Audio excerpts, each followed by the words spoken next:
Let's crack on now with our election coverage. In some previous European elections, it was also predictable. Ian Paisley could be relied on to top the poll, and the only question was how long the hymn singing would go on after his victory was declared. But now the man who the DUP picked to succeed Ian Paisley is in the race under another banner. In his election posters, the traditional unionist Jim Allister points an accusing finger at Peter Robinson and Martin McGuinness, sporting cufflinks which spell out the word guilty. That's an obvious reference to the TUV's opposition to power sharing at Stormont. So I asked Jim Allister what he believes is the key issue in this race. A lot of people recognise that we are in fact electing 3 MEPs to work for 5 years, and that it's therefore it's more than just a political party, as some seem to think, trying to collect a piece of political silverware for their trophy cabinet. It's about actually electing people to do the job, and for me that's working very well, because I have a record happily that I can stand over. There seems to be a widespread recognition in the community that I have done the job and done it to the best of my ability. And I think people are looking for someone who's able and up to the job. It was put to me very interestingly when someone stopped at my stall in the King's Hall and said, well, I'll be voting for you because why would you send an apprentice to Brussels when you can send the tradesman? And the person who said that, interestingly enough, was a sitting DUP councillor. And I think that's indicative of an attitude. Second major issue, of course, is that people want to take the opportunity to express their verdict upon our terrorist inquisitive government at Stormont.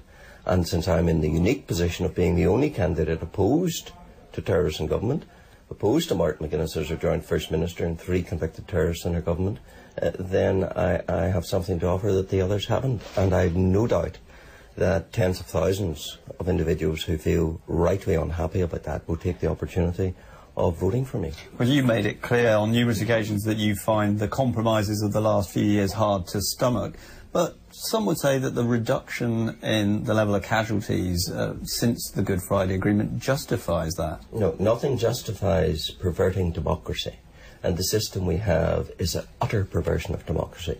We're the only place in the EU, we're the only place in the world where democracy is supposed to prevail, where by law you cannot vote a party out of government, where by law you cannot have an official opposition, and that's because of the iniquity of mandatory coalition. Now that is wrong, and of course mandatory coalition exists as a sop and a buy-off to the IRA.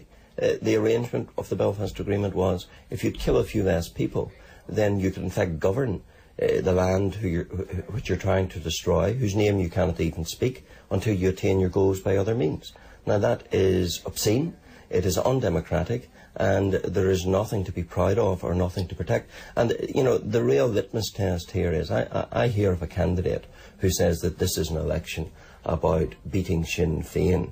Those are the very people who put Sinn Féin to the very top and heart of our government. You cannot clutch Martin McGuinness to your bosom in government and then pretend concern about Barbara de Bruyn. And I find a resonance in the community that isn't working for that party, because people see right through it. The DUP is the party that gave us Sinn Féin to rule over us, so they're hardly the party to be interested in beating Sinn Féin. And of course the morning after the election, where will they be, so to speak? They will be sitting around the same cabinet table, Mr Dodds included, the husband of the candidate, around the same cabinet table with an unknown number of members of the IRA Army Council who double job there every time the cabinet meets. But in the 10 years prior to the Good Friday Agreement, more than 700 people were killed here in Northern Ireland. In the Troubles, in the 10 years since, less than 90. I mean, those 600 lives potentially saved, do they mean nothing?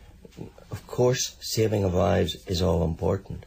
But what was the sacrifice of the last 30 and 40 years to resist Sinn Féin all about, so that we could get the IRA into our government? Is that what the DUP and Ian Paisley's battle of 40 years ago? You know, unionism would have been better settling for Sunningdale with Gerry Fitt than settling for Martin McGuinness as our joint First Minister. So one does have to ask the question, what was all that sacrifice for? And that is a point that many, many people who meet me say. They say things like, tell me, Mr Allister, what did Brian Faulkner, Terence O'Neill, David Trimble do that Ian Paisley didn't end up doing himself? Is the only difference that he got to do it? And sadly, cynically, that seems to be the truth.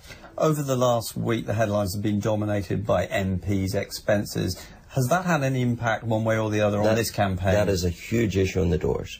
It is the issue on the doors of this week. People are outraged in these hard economic times when they find it hard to pay their grocery bill, never mind luxuries, that they read what they read of the greed that has infected the body politic. And of course, it tars everyone with the same brush, even though in the European Parliament, thankfully, it's a different expenses regime. It's far from perfect, but we get a daily allowance for going to Brussels to pay our hotel bill. We don't get an allowance that you can use to buy a property or anything like that, which you own in your own name afterwards. And of course my own expenses are on my website, but it has brought politics into disrepute, and that has been compounded by the fact that in Northern Ireland we have this particular scandal of double jobbing and of family dynasty building in politics, and people are offended by the fact that an MLA's job's a full-time job, paid as a full-time job. An MP's job's a full-time job, paid as a full-time job. An MEP's job's a full-time job, paid as such.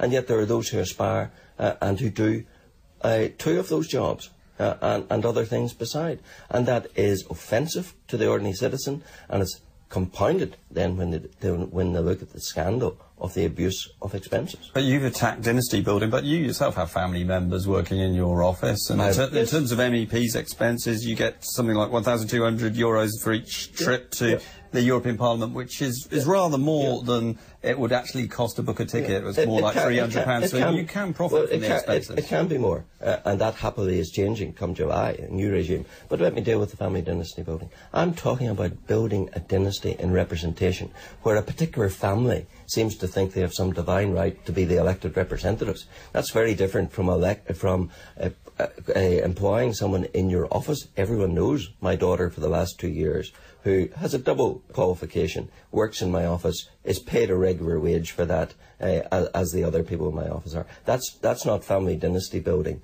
That's quite distinctive from what we're talking about, where you have different families trying to dominate the political scene, and more of them seeking to be elected to office. Very briefly, because we're almost out of time, the setbacks in the Ulster Unionist Conservative camp, do you think that opens up a window of opportunity for you? Well, I must say I'm encouraged by the number of Ulster Unionists who recognise the good job I've done, and who are turning to me because they see in me the traditional unionism that they've been brought up with, that they believe in, and I think I'm going to attract